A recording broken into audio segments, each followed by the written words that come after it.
রাজধানী রজনী ঘোষ লেনে চাঁদা না দেওয়ায় মোহাম্মদ সোহাগ নামে এক ভাঙাড়ি মাথায় পাথর নিক্ষেপ করে নির্মমভাবে হত্যা করা হয়েছে।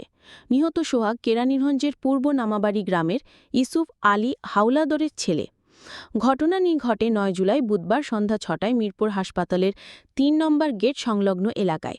প্রত্যক্ষদর্শীরা জানান, যুবদল নেতা পরিচয়ধারী মঈনসহ ৪-৫ জন মিলে মারধর করে পাথর নিক্ষেপ করে ঘটনা নিয়ে স্থলে হত্যা করে। এ সময় তারা সোহাগের পরনের কাপড় খুলে নেয়। নিহতের বন্ধু মামুন জানান, গত ২-৩ মাস ধরে অভিযুক্ত মঈন মাসিক চাঁদা দাবি করে আসছিল। সোহাগ টাকা দিতে রাজি না হয় কিছুদিন আগে হুমকি দেওয়া হয়। ঘটনার ভিডিও ইতিমধ্যে সামাজিক যোগাযোগের মাধ্যমে ভাইরাল হয়। স্থানীয়রা যা জানান, মঈন চোকবাজার থানার যুবদলের সাধারণ সম্পাদক প্রার্থী। তার বিরুদ্ধে ফুটপাতের ব্যবসায়ী ও হাসপাতালের বিভিন্ন কক্ষ থেকে চাঁদা আদায় ও ঘুষ বাণিজ্যের অভিযোগ রয়েছে।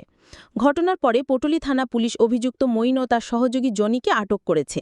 থানার ওসি মোহাম্মদ মনিরুজ্জামান জানান, ভাঙাড়ি ব্যবসাকে কেন্দ্র করে দীর্ঘদিনের দ্বন্দ্ব থেকে এই হত্যাকাণ্ড ঘটেছে বলে প্রাথমিকভাবে ধারণা করা যাচ্ছে বলে জানান। তদন্ত চলছে। এদিকে বিএনপি চেয়ারম্যান তারেক রহমানকে উদ্দেশ্য করে জানান, নবগঠিত জাতীয় নাগরিক পার্টির উত্তরাঞ্চলের মুখ্য সংগঠক সার্জিস আলম বলেছেন, এই প্রজন্ম ছাড় দিতে পারে কিন্তু ছেড়ে দেবে না। আপনার দলের নেতাকর্মী নামক কতিপয় নার পিচাসকে সামলান। জনাব তারেক রহমান শুক্রবার ১১ জুলাই নিজের ভেরিফাইড ফেসবুক পেজে এক স্ট্যাটাসে দেওয়া ভিডিওতে তিনি বলেছিলেন, সার্জিস আলম বলেন, সবাই খারাপ কিন্তু উনি ভালো, বাংলাদেশের নাটক আর চলবে না। এনসিপির এই নেতা বলেন, আপনার দলের নেতাকর্মী কতিপয় নার পিচাসকে সামলান। জনাব তারেক রহমান এনিমে আওয়ামী লীগের করা হত্যাকাণ্ডের দায় খুনি হাসিনার উপরে বর্তায়। একই নিয়মে বিএনপির যুবদল ছাত্রদলের নেতাকর্মীদের করা হত্যাকাণ্ডের দায় আপনার উপরে বর্তায়। তিনি বলেন, মিটফোর্ড হাসপাতালে চাঁদা না দেওয়া একজন ব্যবসায়ীকে উলঙ্গ করে পাথর মেরে হত্যা করে তার লাশ ঘিরে চলছে যুবদলের উল্লাস।